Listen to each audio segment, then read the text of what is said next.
Hello again, everybody. It's again time for another edition of Pro Wrestling Inside and Out. And tonight we got a very special night. We're going to be looking at Gulf Coast Wrestling. It was an extraordinary wrestling organization, primarily alongside the Gulf Coast, and two of our big experts. You know him well. He was the voice of Southeastern Championship Wrestling. He was on Continental Championship Wrestling. He was also on Gulf Coast Wrestling. We're talking about that great voice. You know him as well as I do. It's Charlie Platt. Hey, Charlie.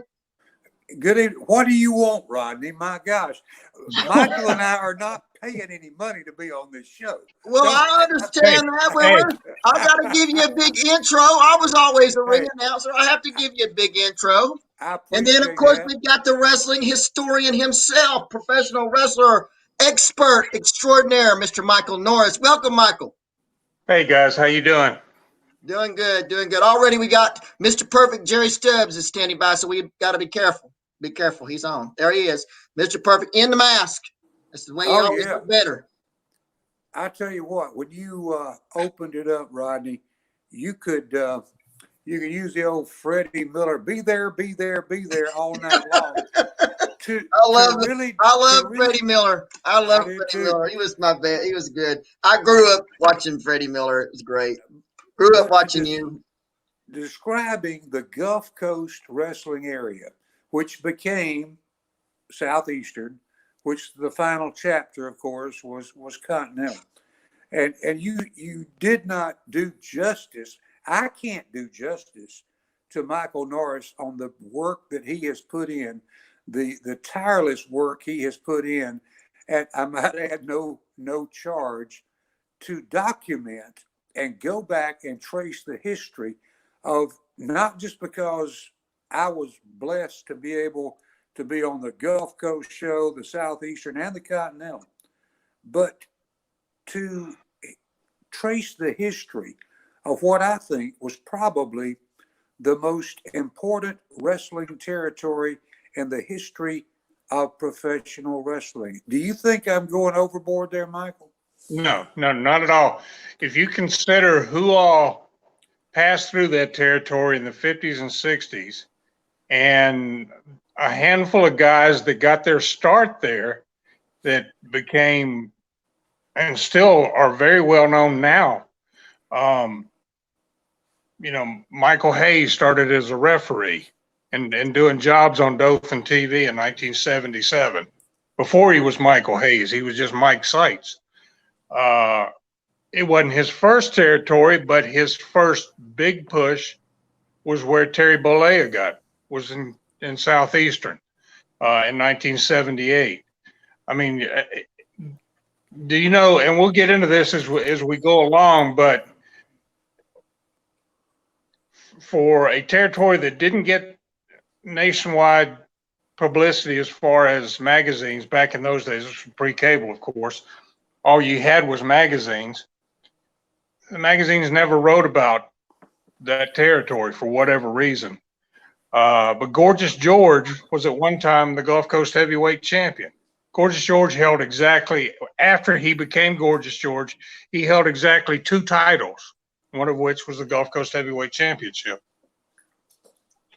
But that territory, what became the Gulf Coast territory, was actually throughout the 40s and 50s, or midway through the 50s, a loose, not a conglomerate, but just a loose group of towns in Northwest Florida, throughout Alabama, throughout Mississippi, and throughout Louisiana.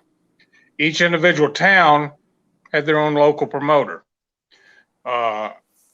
But they had 3 booking offices that they drew their talent from. One of which was Joe Gunther, who was the Birmingham, Alabama promoter. He owned the booking rights to the entire state of Alabama.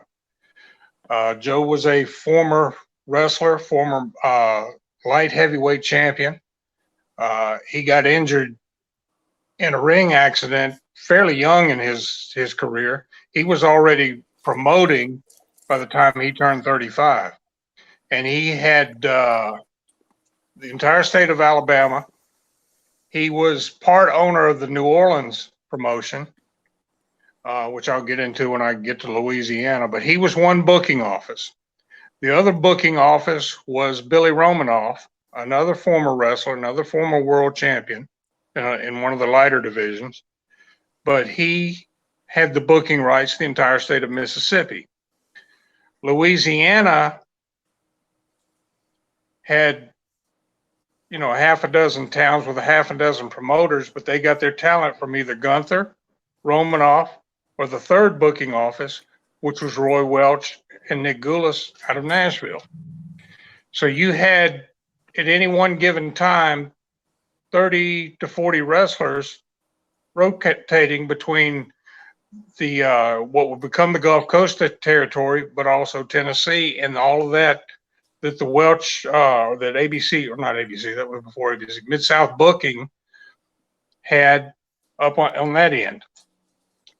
But Alabama, besides Joe Gunther, he had Birmingham, Mobile, Montgomery, and Dothan. And starting in 1950, that's as far back as I went. I didn't go back into the 40s with this because I wanted to start in 1950 with my research. But those are the towns he had. Then you had Albert Wadley and Al Bragg, who had Anniston. Al Bragg also had Talladega. Decatur was John Hartzell and then Mike Miller. Huntsville had Stanley Meyerson and Mike Miller. That was just Alabama. These are all individual promoters taking their talent from the booking offices I mentioned. Northwest Florida was Vic Kalfas, another former wrestler, another former world champion in the lighter division.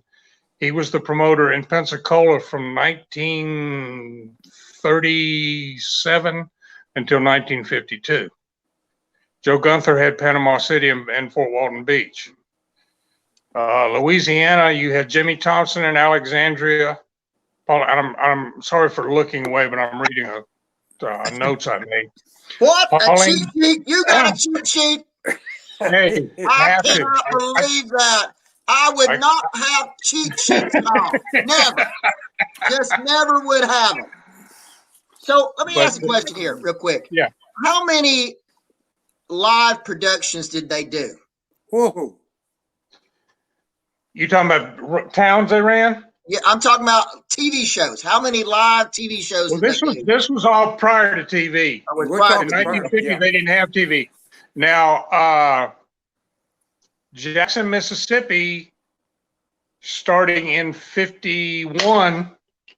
That's my cat. You guys have to forgive her. She wants to be part of the show. We have to, no extra charge. No extra charge for the cat. That's good. That's right. In 1951, Jackson, Mississippi started live broadcasting their house shows on the radio.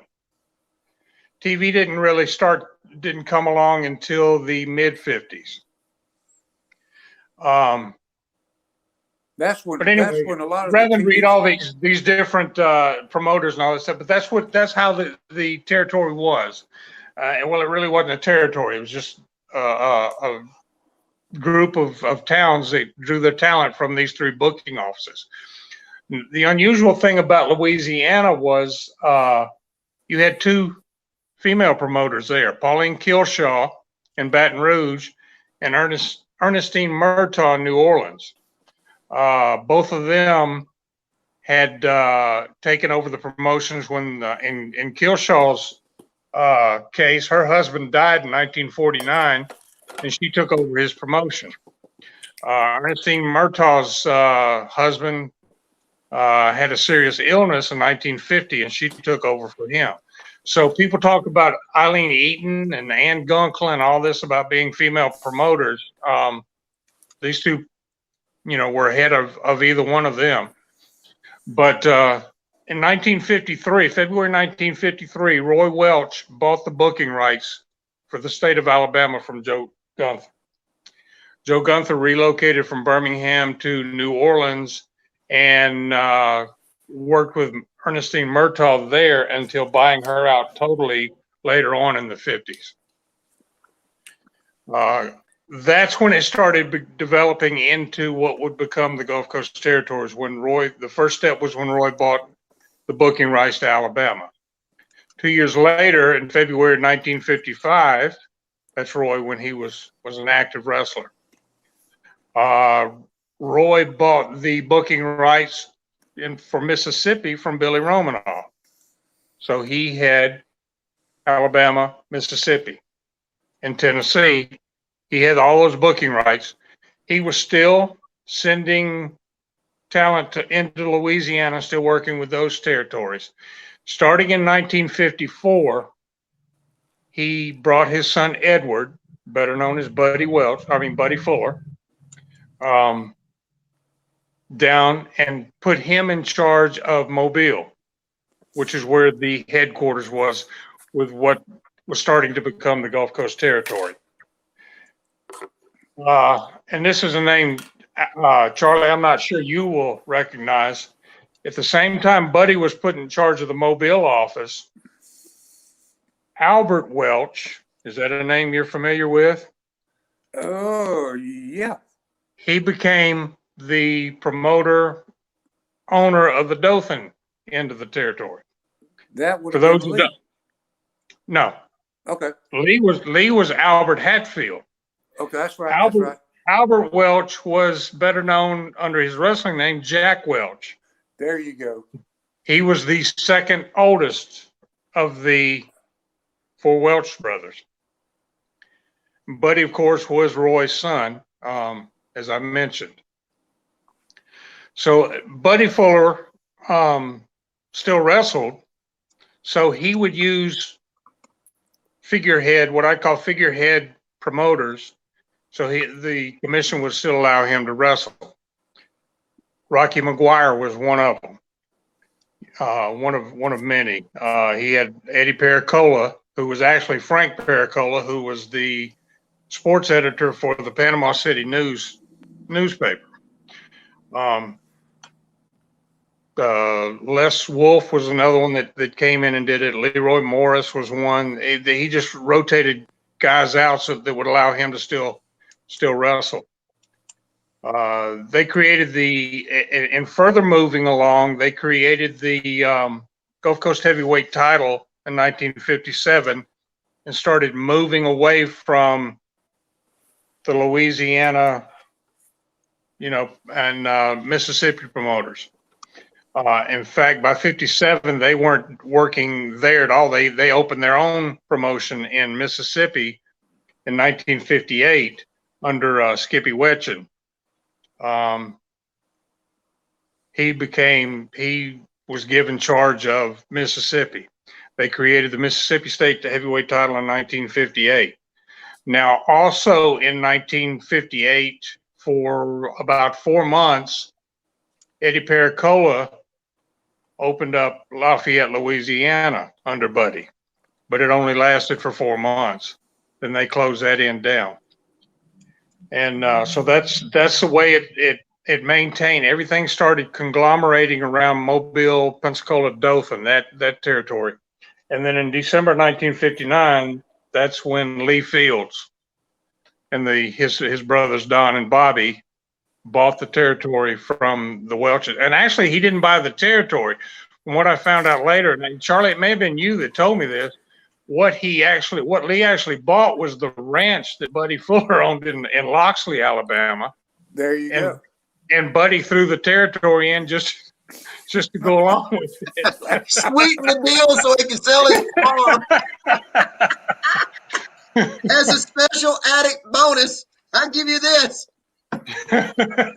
Ron has some interesting stories about the ranch and growing up with Buddy as the father and how he raised he and Robert, and some interesting stories even he told me the other night about the Fields boys when they came to visit the ranch. I guess this is before they actually made the purchase of it, but Loxley was the ranch location. Yep. Mike, let me ask you this. How many, going back to those early years after Roy took over, and something else we talked about on the phone, you actually had 3 territories in one. You had the Louisiana, Mississippi end. You had the Mobile, Pensacola, and north of Mobile end of it. And then there was Dothan, Panama City, and Quincy as main towns with spot shows thrown in. So back when we were looking at that, how many guys had full-time jobs in the business just in the corner of Florida, just the southeastern part of Alabama and the southwest part of Alabama? How many guys back through Mississippi, Louisiana were working full time in those days? Well, and we'll get into it more later on, but when Lee had the territory, when he went back into Louisiana in July of 1964, the Gulf Coast Territory for a period of about 5 months stretched from Lake Charles, Louisiana, which is on the Texas border, to Tallahassee. And since that area was so wide, he had different crews all over the place. They probably had, any given time, 25, 30 guys working. That's just the wrestlers. That's not including the TV people. That's not, because you had TVs in Louisiana, was filmed in Lafayette and then bicycled around. Dothan was always live TV. And then you had Mobile on Channel 5. It was also live at the time. And Channel 3 Pensacola. Pensacola didn't become, after they stopped, they lost TV totally on that end in 1968, I believe it was. They didn't have TV at all. They didn't have TV in Pensacola until 1969 or 1970, when they moved from Channel 5 in Mobile to TV Channel 3 in Pensacola. And then they taped that. Lynn Tony, yeah. Lynn Tony and then Don Griffith. Exactly. There's one little clip that he's going to show a little bit later on. Not right now, Brent, but a little bit later on. I believe that is when it was a Dothan TV show. It was a taped broadcast, and it was live on 4, but it was taped, and that is when they were trying to make the whole thing work without doing all the live TVs, and they brought Lynn Tony in. And Lynn worked a few TV shows there in Dothan with John Goss, Al Roberts, and myself as ring announcer. That would have been the latter part of 1970. That would have been 1970, the end of 1976, yeah. It was because I started in August of 76. I won't tell this. A lot of people that are probably watching remember I saw Stubbs' name there. And, we're talking about Gulf Coast tonight, but it all spills into Southeastern. And when Gulf Coast, when Lee was getting ready to sell to Barnett, that's when I met Jerry Stubbs and Randy Alls. They were part of those couple of shows that came to Dothan. And that was that was early 77, I believe. No, actually, that was December, because I made a note of that. It was December 18th and December 25th of 1976. It was 76. See, okay. Yep. That would make sense, because that was right when Jerry and Randy they hadn't been in the business too long, and when they came and did those shows. But our first Gulf Coast Wrestling reunion, Lee Fields had it, I think in 92, 93, somewhere along there. And Mobile, at Mobile International Speedway, had it inside where he had Mobile Auto Auction. And I think yours truly, Terry Latham, Ricky Fields, and Norville Austin are the only living members of that initial group. And I got to thinking about that the other day, and there was a ton of, there was a good group of people there.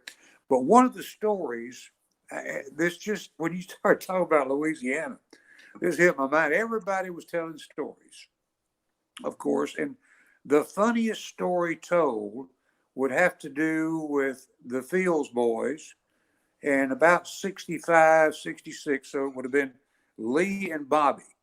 And they were working a little tank town in Louisiana that had just basic water hose for a shower with a little curtain type deal.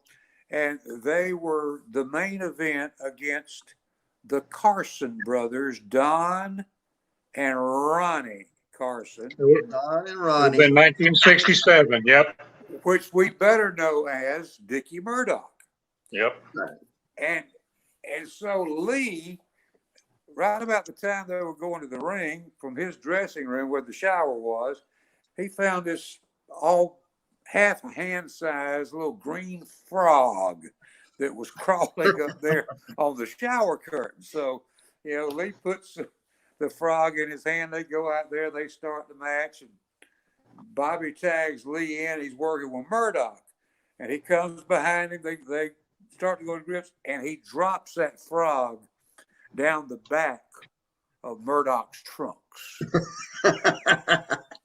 And Murdoch goes absolutely stark, raving crazy, jumps up in the air 3 or 4 times like a wild man on a pogo stick, screaming, "It's alive! It's alive!" Now, you can see this in 1960. You call the year out, 1967.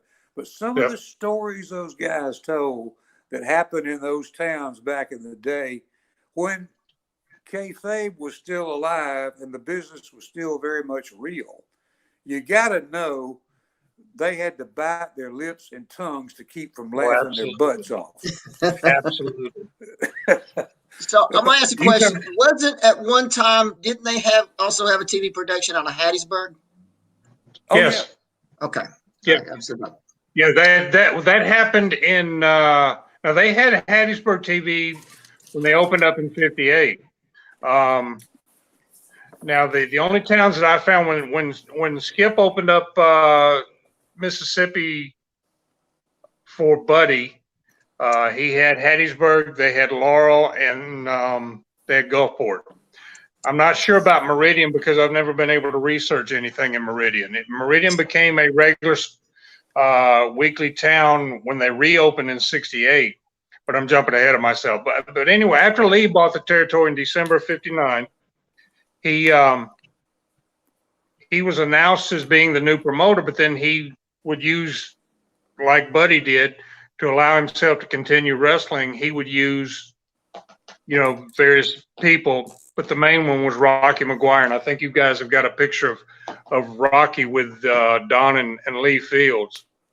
That's Lee is to the left, Rocky is in the middle, and Don Fields is on the far right. But and looking at this, I'm thinking this photo was probably taken after Don Fields had to retire because of his auto accident. That happened in 1963. And but Norman McGuire, or Rocky as we knew him, was from Dyersburg, Tennessee, and he was a boyhood friend of Buddy Fuller's and Don Carson. Don Carson was from Cleveland, and but they all ran around together. And the Welches got Rocky involved. When he first came into the Gulf, what would be the Gulf Coast territory, he was a referee, and then he was a promoter after that. But and Rocky, he was with it until the end, and then. Charlie, you would know this. What was his connection with Ron after Ron? Because he was doing the house show announcing in Mobile, and I'm assuming Pensacola too, since he lived in Pensacola when Ron took over. He stayed around and pretty much just helped, I think, Ron get in the door everywhere with the building managers and things like that. In fact, I remember him coming to Dothan a few times, and then I think, I might be wrong, but I think, Rip Tyler and some others, Rip worked with Ron for a while. Yeah. And then there was a time not too long after all that, everything went to Southeastern, that some of those guys ran some opposition in some of the towns. Mm-hmm. I don't think Rocky was ever a part of that, though. Do you? No, he wasn't, because what you're talking about is Doyle Wiggins' promotion out of Pensacola called Tri-States. Rip Tyler was the booker. That's right. Is that the one that Mr. Ito financed from Japan? No, that was later on. That was later on in the 80s. That was WOW. But no, Tri-States was Doyle Wiggins' promotion. That's who I broke in with. Okay. Yeah, Don Fargo, Terry Lathan, Armand Hussein. Who else was working there? Rip, like I said, was booking. I think Eddie Sullivan may have worked there a handful of times, but that lasted about a little over a year, I think, before that phased out. But that was a decent little thing, and they didn't run Pensacola well, they ran a little small place in Pensacola, but it was never running opposition to Ron. Right. But they ran places like Valparaiso and places that Ron didn't run, is where Tri-States, did. But a lot of the old Gulf Coast guys went over there and worked that group for a while. Dick Dunn may have worked a few shots. Dick Dunn did. Dick Dunn was there. Yeah, Greg Peterson was there. Exactly. But then, that was all guys that were on their way out of the business. And but you mentioned Ito and Tyler. That was WOW. That happened in 1987. So that was much later. Right after I started, I never will forget, Ito was in Gulf Coast territory in '76. And one of the most amazing things, I was invited to come over to Rocky's room at the Holiday Inn after the Dothan show on Friday night and kind of go over what TV would be the next day. Jimmy McGuire, Rocky's son, was sent across the street to, I don't know, Larry Brock will have to comment on this, either Albertsons or Bruno's. And he went over there with a shopping list from Ito. And it was potato flour, one chicken, what are you laughing about? Onion, and a couple others just little bit, $5 worth at the grocery store. Ito had a hot plate, and the man took one wok-looking thing and cooked supper for all of us. And there was leftover food. But Ito takes this chicken and holds it up, and you can imagine about that design, and there wasn't anything left on the bones of that chicken. He was a heck of a chef. Did you ever hear that, Mike? No, I'd never heard that. I know, who else was a great gourmet cook that most people don't realize? Bad Boy Hines. Yeah, I heard that. Never got to try any of that, but I heard he was. Yeah, he was. He was a character, boy. Oh, yeah. He was a character. What history, history of this territory and some of the names that we have not even mentioned that were worked in this territory. You mentioned, you were talking about Gorgeous George. You were talking about the original Gorgeous George. The original. Freddie Blassie. Freddie Blassie. Big on the West Coast, had many, he had a big program out on the West Coast with Don Carson. A lot of folks Carson was out in California, and the quality of the talent, I do not believe you can look at, Florida was rich with talent. But then again, if you look at Florida, you had Ron Fuller down there. You had Jimmy Golden down there. You had Bob Armstrong down there. You had Mario Galentos down there. You had a lot of the old crew from here, Gulf Coast and Southeastern, that were regulars in the early to mid 70s down in Florida. So I don't think this territory could be matched as far as the quality is concerned. That is true. Now, you mentioned Mario Galento, and I think Brent's got a picture of Mario there. And Brent, if you don't mind, I'm going to send you something else to put up here that'll go along with this story. But Mario Galento was probably the biggest heel in the 50s in our territory. And excuse me if I slide out of the way here, but I need to get to see where I can see this. But there was his feud with Lee Fields was so predominant in that territory that they did something. Charlie, you've driven on the old causeway in Mobile, haven't you? Going from Spanish Fort into Mobile, Highway 90. Exactly. Well, back in the 50s, and Brent, I'm just sending you this now. Back in the 50s,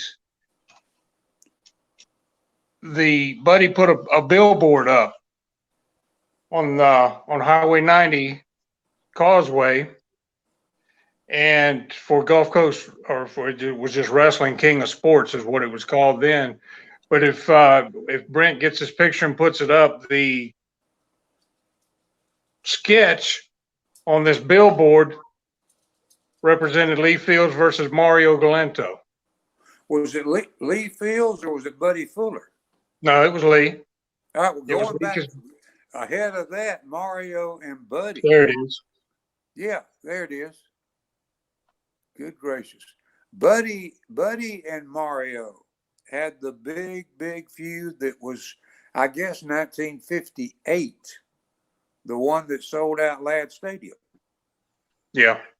And they did, what was remarkable about those two, they came back 10 years later and did the same thing in Atlanta, Georgia at Ponce de Leon Stadium. Yep. Sold it out again, Mario and Buddy. And the way they did that, and we're talking old school here, Buddy went on TV. Buddy was a promoter. And Mario goes on TV and just said, hey, you know, you're chicken. You're promoter now. You don't want to face me. And kept it up. And so Buddy says, you know, there's a lot of people out there that want to be professional wrestlers. And any of you folks that think you're tough and want to be a professional wrestler, I need to work out to get in shape to face this Galento guy again. So Buddy invites anybody that wants to be a wrestler down to the office in Atlanta. And he actually worked out with them and stretched them for several weeks, building this thing up every week on TV. And they sold out that stadium, 30,000 people. And that You're talking about that 58 feud. Brent, I just sent you another picture. This is on. Here it comes. Send him more. This is what was called Hardway back in those days. Oh, is this the Mario picture after the picture of Mario? That was after that match that you were talking about. Oh yeah.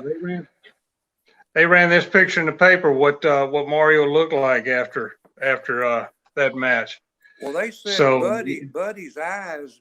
Ron told the story that his dad's eyes were closed for several days, and he and Robert had to lead him to the kitchen table. Oh, so that's Mario. That's Mario. And that's not blade job. That's strict Hardway. Yeah. And that's the way those guys worked back in those days. Stiff. Enough taters thrown in that match to keep McDonald's and French fries for a month. Are over that. Yeah. Yes. Mike, talk a little bit about the draw back when it was Mississippi was running, Mobile was running, and you had Rocky running, promoting Dothan, Panama City, Quincy, Florida, and a couple of other towns. And the talent would kind of go back and forth here and there. Who was drawing the biggest houses back in those days? Well, in Mississippi, of course, with Kelly being the booker, he was always on top in Mississippi. Mobile. I'm probably the heyday of that 3-area split that you're talking about was probably 70, 71. I would say Mobile at that point was probably Mike Boyette.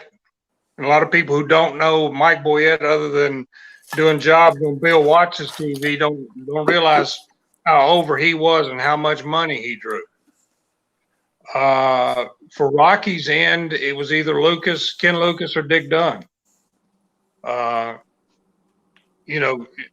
Going back a little bit as to how that, I told you about the Mississippi title and the Gulf Coast title in 1969, when Kelly took over as booker for Mobile, Pensacola, that end, and Rocky moved strictly to the Dothan, the Far East end. They created the Alabama title to keep over there on that end. So each area not only had their own top singles title, there was only one tag team title that kind of floated around. It was the Gulf Coast title, then the United States title, and then back to the Gulf Coast title. But in Mississippi, the 5 towns in Mississippi had their own city championships, tag team championships. Mobile had a singles championship. Pensacola had a singles championship. Dothan had a tag team championship, and Panama City had a singles championship. So you had all these different titles, but they were only defended in certain towns. So, there was not like, too many titles on, going at one time in one particular city. But I can remember doing a TV saying by special dispensation of the National Wrestling Alliance, the Alabama heavyweight title will be defended Thursday night in Panama City, Florida. So they once in a while they broke tradition with it. Yeah, dispensation was mighty loose then. They could do it anytime. There you go. Alabama championship in Knoxville. There you go. Of course, we had the commission back then. You got to understand that the Alabama Boxing and Wrestling Commission was formed by George Wallace to give 4 or 5 of his buddies a check that amounted to about $21,000 a year apiece to lift 10 to 15% off the top of everything wrestling drew. Wow. Is that the best way to explain it, Mike? Exactly. In fact, that's when after Lee bought out the Welches and everything, he was still running Mississippi until July of '64. He closed Mississippi down because things weren't really going that well there. And he bought out a guy by the name of Harry Romero, who had South Central Louisiana. That's when he went back into Louisiana and put Billy Golden. And I think Brent's got a picture of Billy Golden, Jimmy Golden's father, who was also Roy Welch's son-in-law. So it tells you how all this connects. And if I haven't mentioned it, Lee, Bobby, and Don Fields, their last name was actually Hatfield. Their mother was Roy Welch's sister. So, you remember back in the Bible when it talks about and so and so who begat who begat what? There you go. That's what you had when you had the Welch family, because they all ended up tied together. Yep. And it is the most, I would say, Vince has got his big deal. The Von Erichs had their deal. The Briscoes were 2. Yeah. The Funks were 2 with their dad, but there has never in the history been a family like the Welch family in wrestling. Not at all. Not at all. And you and I and the West family, I think we were really honored to be able to work with that group of people. Oh, absolutely. One of Dad's greatest greatest moments of his life when he was able to go work for the fields in Dothan. In Gulf Coast. That was the greatest moments because Dad was actually the president or vice president of their fan club in Chattanooga when they Oh, were there. really? Yeah. That was one of his dreams to work with the fields. Funny, So when he funny got to do story that in about Ron. 1970, when he got to do that in 1970, it was quite an honor for him. And then it was actually the first time he actually was working in the office as well.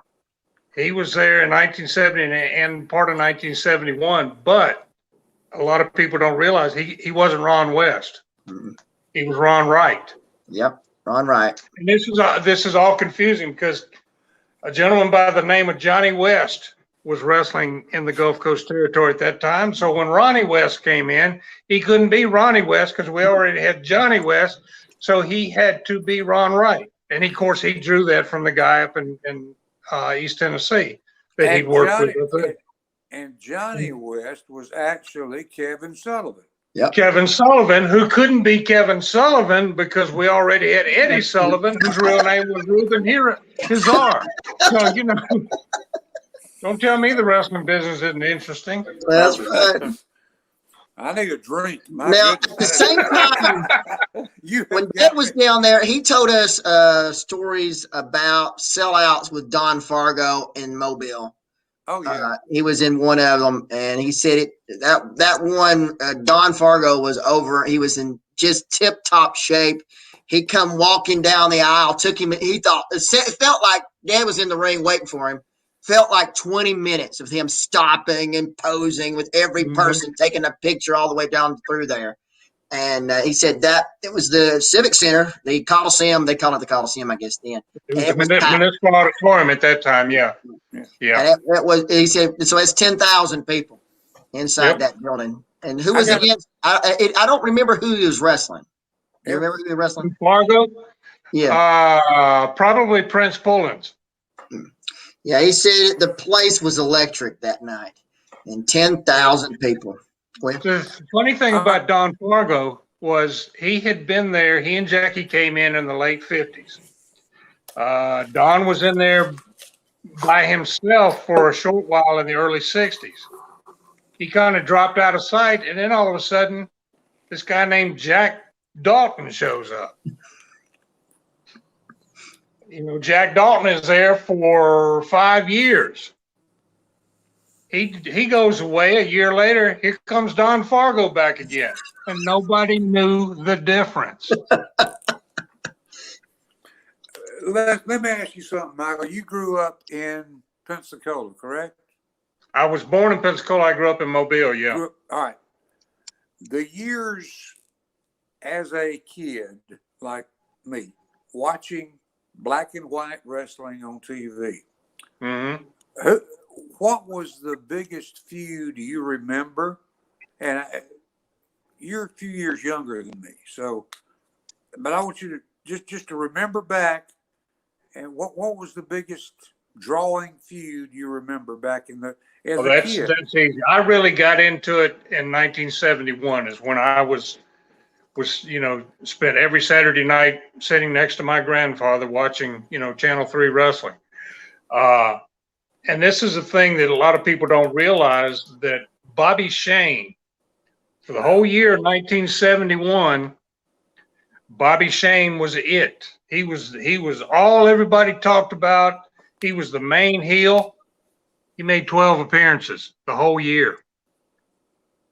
But he was always being talked about.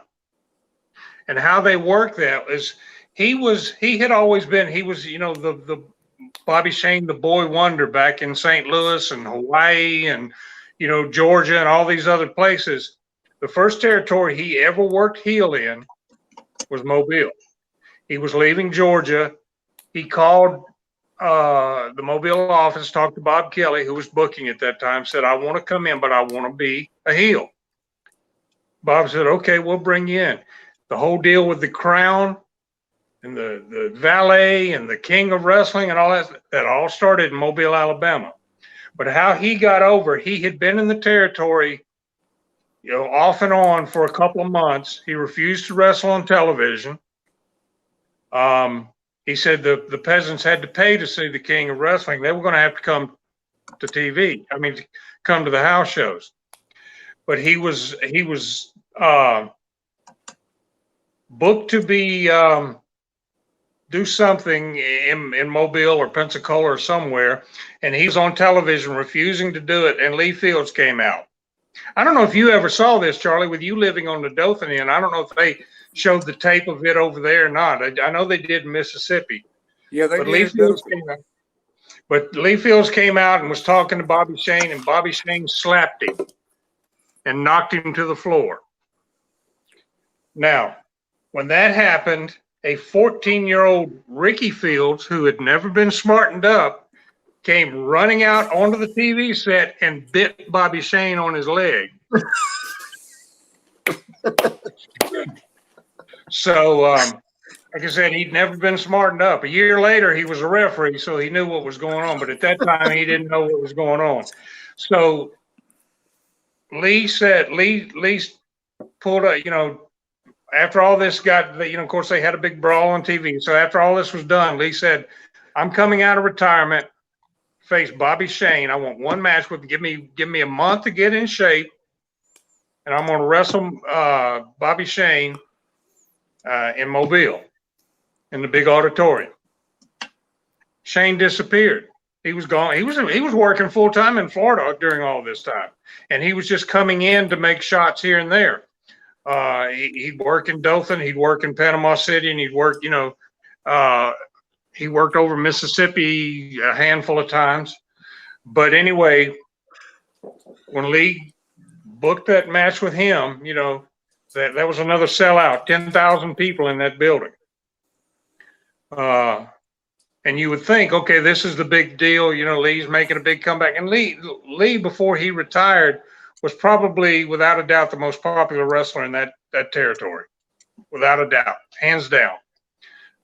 His brothers came close. Buddy Fuller came close, but none of them were as popular as Lee was.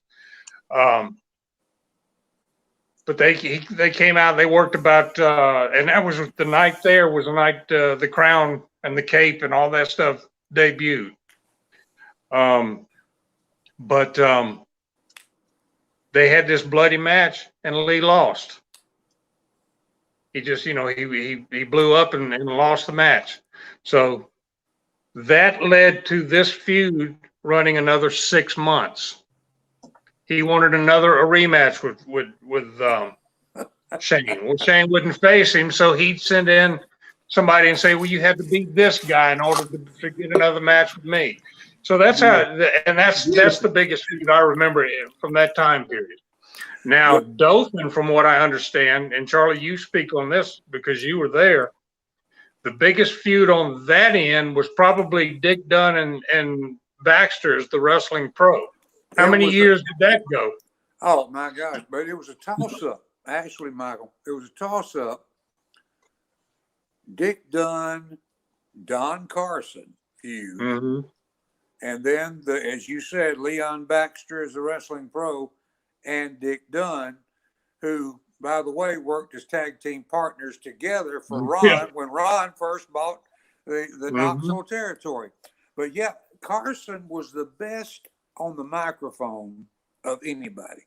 Yeah, Dick would pin him. This is when I was I was growing up. I wasn't in the business. I wasn't going every week, but they would report, give the match results from last night at the Farm Center. They'd tell what happened. Then Don would come out and do his interview. I beat him like a blah, blah, blah. All this kind of stuff. But I'll give him one more chance. And Dick was pinning him in the middle of the ring every Friday night. And they sold that place out for like 12 weeks in a row. Yep. Carson getting his butt whipped every week, but he could come back on TV so strong the next afternoon live as the heel and they'd come pay their money to see Dick beat him one more time. And there they are. And then Don turned babyface in '68, and they teamed to get matches with the interns And you know and, how and Dick. unmasked. Here's what happened. I was 13 years old, and I can remember like yesterday. Don wanting Dick to be his partner. The interns had jumped Don, Mm-hmm. and he wanted, and Dick Dunn, no. So he comes back the next week, no. And finally he came back, and everybody knew that Don Carson's pride and joy was his world champion bird dogs. And he told Dick Dunn, if you'll be my partner, Dick, I'm going to give you my bird dogs just so you'll know I'm not going to turn on you. And the people bought it, and that thing went on and on and on over 2 dang bird dogs. Now, put that up against today's storylines and stuff. You can't make this up, but it was so successful. And people, because it was simple. it was simple and it was convincing. It Exactly. made sense. It was, we got too complicated with the business. We a lot of people say, when did it go bad? There's any number of times it went bad, but back then the simplicity of the business was what the business was all about. And that Dothan, the first match I remember going live with my uncle, aunt, and grandmother was a tag team match with the Fields boys, which was Lee and Bobby, of course, against the Monroes. That, my friend, was a long-running feud as well. We're talking mid 1960s. Mm-hmm. And let me tell you, the number of times that farm center sold out, I would love to know. And you look at the numbers, the building would have 4,500, 5,000 people in it, whatever the number would be. And you look back at the history of championship wrestling from Florida, at the same time, they were drawing 3,500 people, 3,100 people in Miami. Mm-hmm. And look at the size of Miami compared to the size of Dothan. It's just unbelievable what this territory did, Michael. Well, to tell you a funny story, Rocket Monroe told me. He said he and Flash worked the fields there one night, and after the matches were over and everybody was gone, as they were leaving, they looked over and saw Lee leaving. He had 2 suitcases full of money. And of course, their payoff was like $35.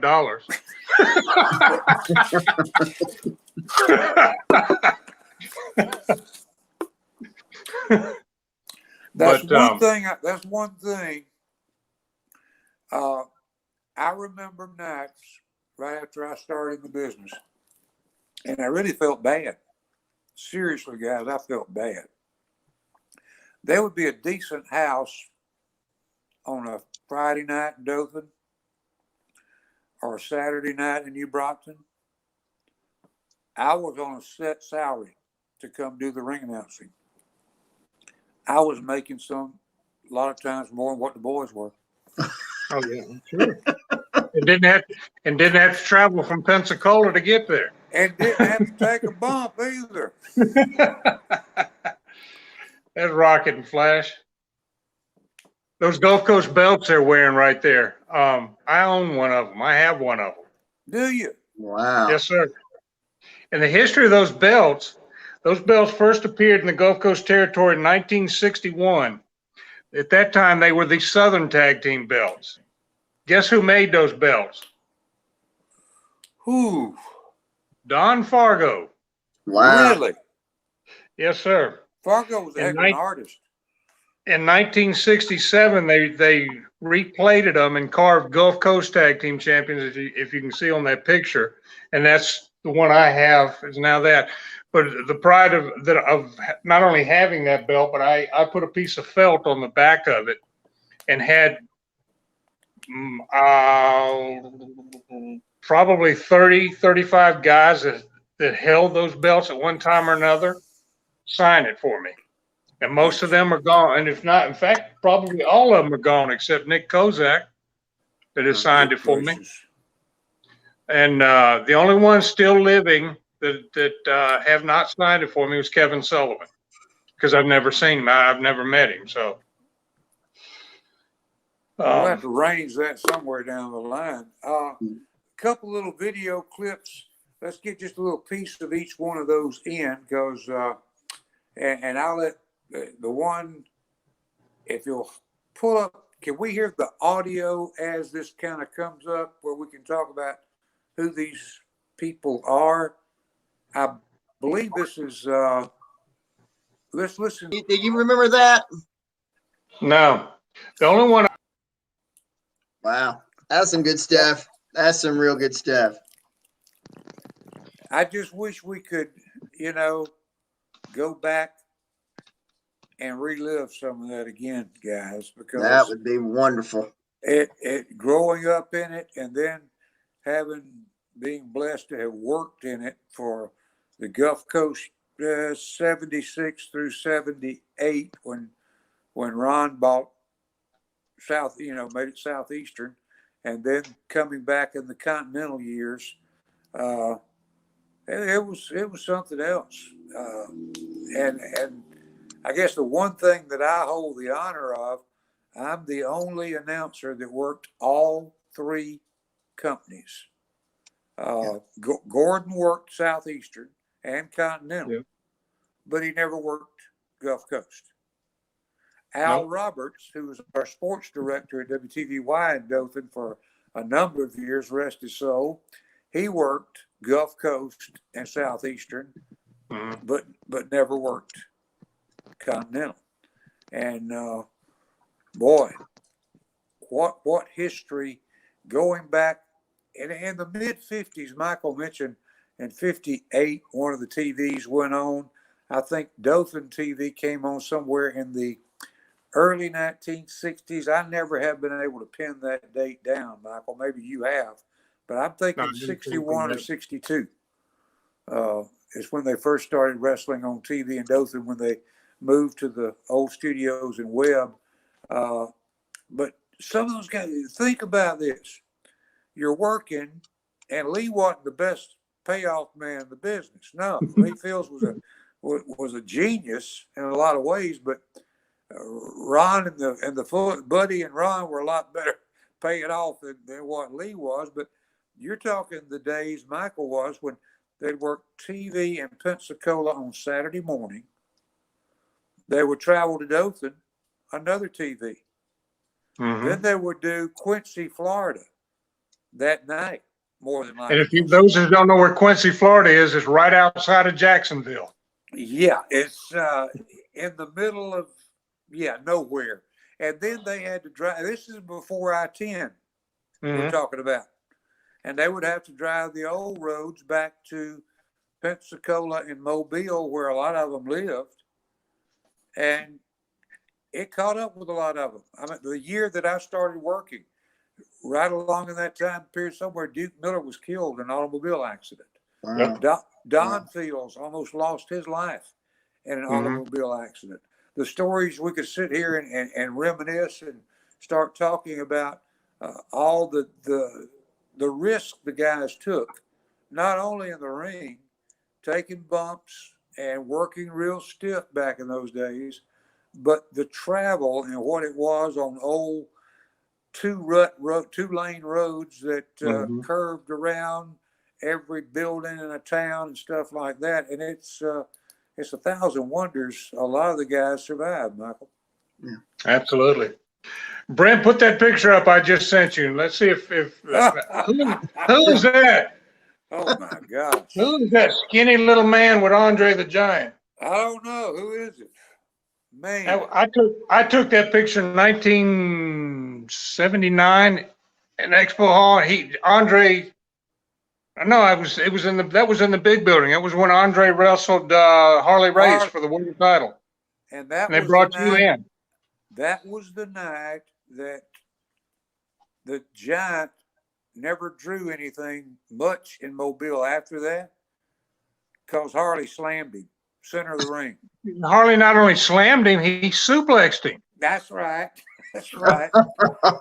And that particular night, and Rodney, you and Brent need to get Larry Brock. I'm not going to tell the story, but you need to get Larry Brock on the show to tell the story about what happened on the way home that night. We had given the Alabama commissioner, not Preston Hall, but the one from up in our neck of the woods, a ride down there to the building. Earlier that night, was it Bitterman that had the little pub? Yeah. Yeah. The turf, Bitterman, little turf hut, right? Yep. All right. He had us over before the show and after the show too. But before the show, it was boiled shrimp for Andre and cold beer. But the story is the commissioner got a little bit too far into the Jack Daniels on the way home. And Larry asked him a question that ticked me off. And I throw the commissioner on the side to I-10 on the way. Larry still said, I can't believe you did that. And it was Larry that asked the question that the old man answered. It got me mad. Made me hot, boy. That's when I found out how the commission was formed and how much they made and all that stuff. And hot dang, I got mad. I did not know that's where that picture came from. Yep. I'd like a copy of that because the only one I've ever seen is one that's on the internet and was blurred a little bit, but Yeah. that was 79. Man. 1979. Wow. You mentioned Preston Hall. I'll tell you a funny story quick about him. He was he was officially the Alabama Boxing and Wrestling Commission for the Mobile area. Lived in Mobile. I went to school from probably 6th grade through high school with his son Ray, who became a referee. Worked for Ron as a referee. But as far as I know, nobody ever smartened Preston up. Lee wouldn't let him in the dressing room. He told him he could sit at ringside. He had a regular ringside seat he sat at. Well, this particular night in Mobile, Preston brought his wife and Charlie, you probably heard this story. Preston brought his wife to the matches for the very first time. They're sitting at ringside. The main event is a Hell's Kitchen street fight between Don Fargo and Nick Kozak. Ooh. And in this particular type of match, the gimmick was they came to the ring fully dressed in street clothes, and the loser was the one who got stripped down to his wrestling tights under his street clothes. Now, we all know Don Fargo. What could go wrong with Fargo with this match? We all know Don Fargo. So when come time for Kozak to tear his britches off of him, he's standing there stark naked. And for those who don't know Don Fargo, the Lord was blessed Don Fargo in a certain part of his anatomy. He did the same thing in Dothan with Leon Baxter as the wrestling pro. Did they do it there, Charles? I knew they had the match there, but I wasn't sure if he did the same thing.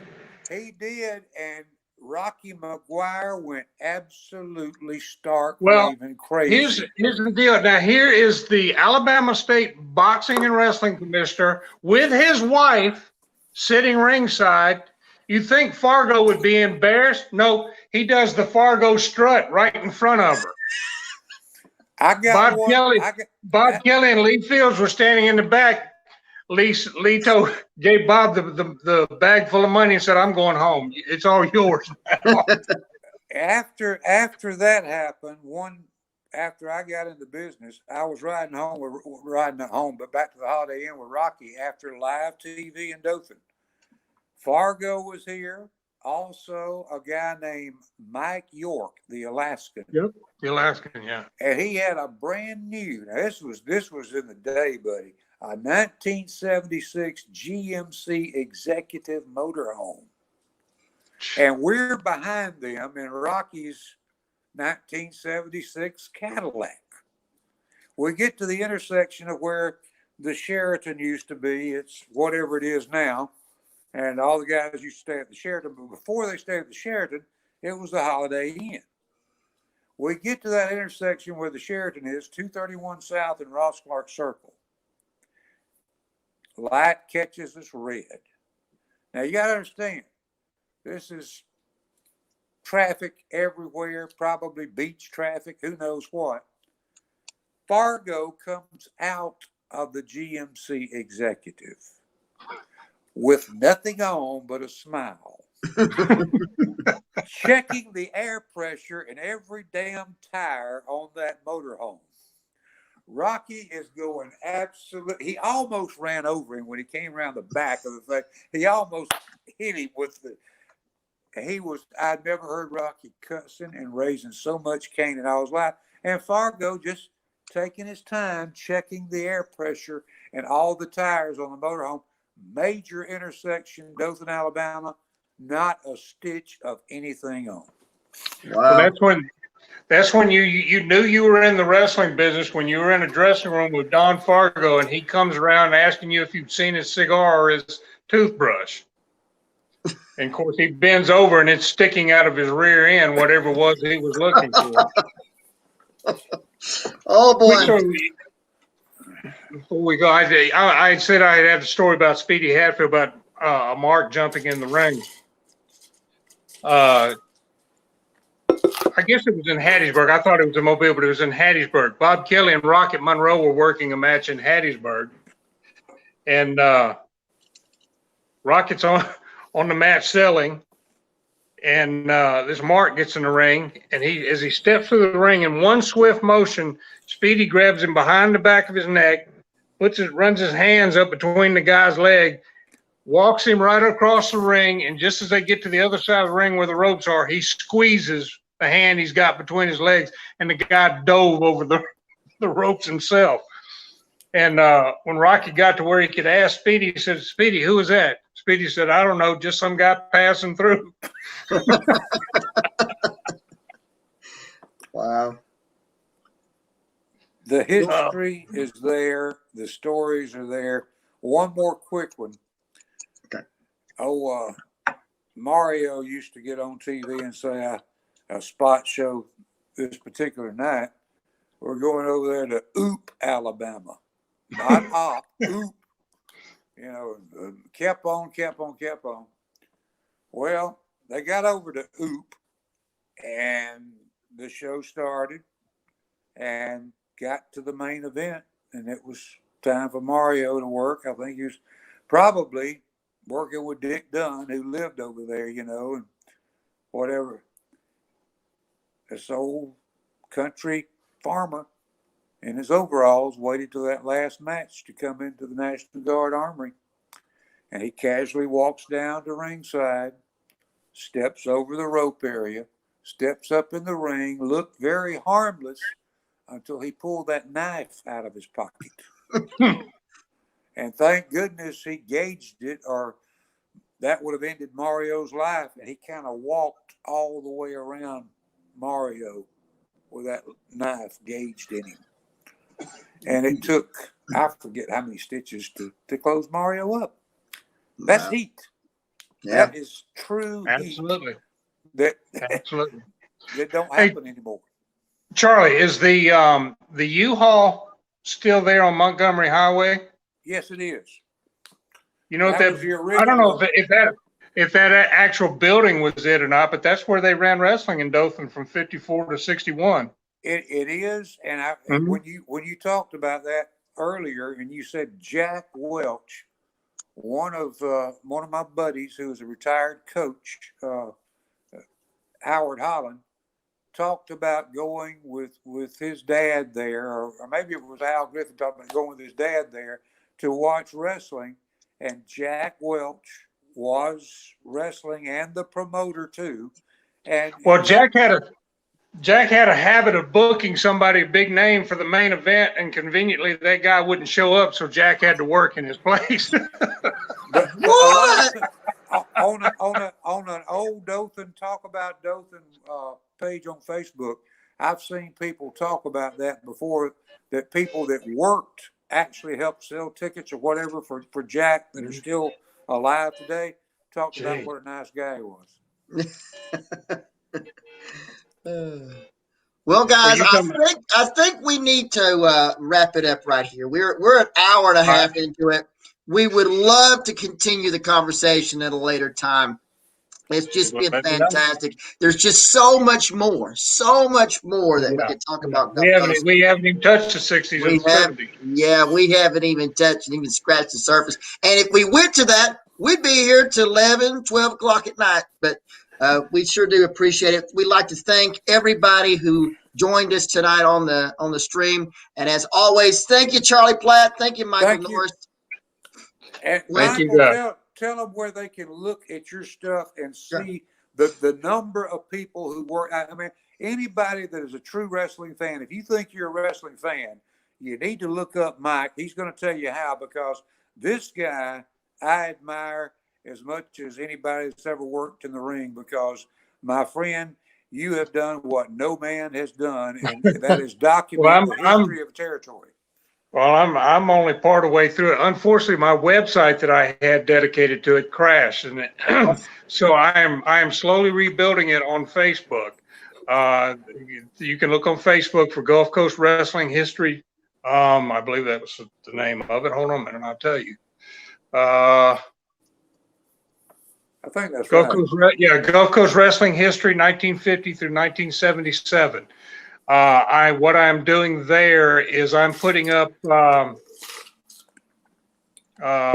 yearly cards for every week, weekly cards throughout one complete year, and putting pictures up of the guys that worked on those particular cards or in the territory at the time. I have done 1950 through 1952, and I'm working on 1953 now, and we'll start posting it probably next week sometime. In conjunction with that, with the Pro Wrestling Historical Society, they have their own web page or Facebook page, but they also have a web page, and it's Pro Wrestling Historical Society. I do the full write-up of what happened that entire year, and I send it to them, and they do monthly installments. Every week they'll put up 1 month of this particular so I'm doing all this, and at some point I'm hoping to put out a 3-volume book. Wow. And tell everybody that ever worked in the territory, have pictures of everybody that ever worked in the territory, and that includes Charlie Platt, and referees, announcers. I include it all because they were part of the show as well. So but that's my goal. But I've been working on this now for close to 25 years. Wow. Hey man, and I thank you. It's just a shame that I lost everything that I had. I thank you for what you do, and I want to say thank you to both of you guys. Love y'all. Love Brent. I love the whole West family, the whole wrestling family, with the exception of 1 or 2 that I ain't got no use for. You want me to call names? Sure, why not? No, well, maybe we save that next one. But love the wrestling fans, because without you guys and gals, we wouldn't have ever done anything. We did it for y'all. That's right. And there was more love put into it than what you'll ever know. We love y'all. Absolutely. All right. With that, we're going to leave it right there. Thank you, Michael. Thank you, Charlie Platt. And, of course, thank all of you. We'll see you next time right here on Pro Wrestling Inside Out. Good night, everybody. Good night.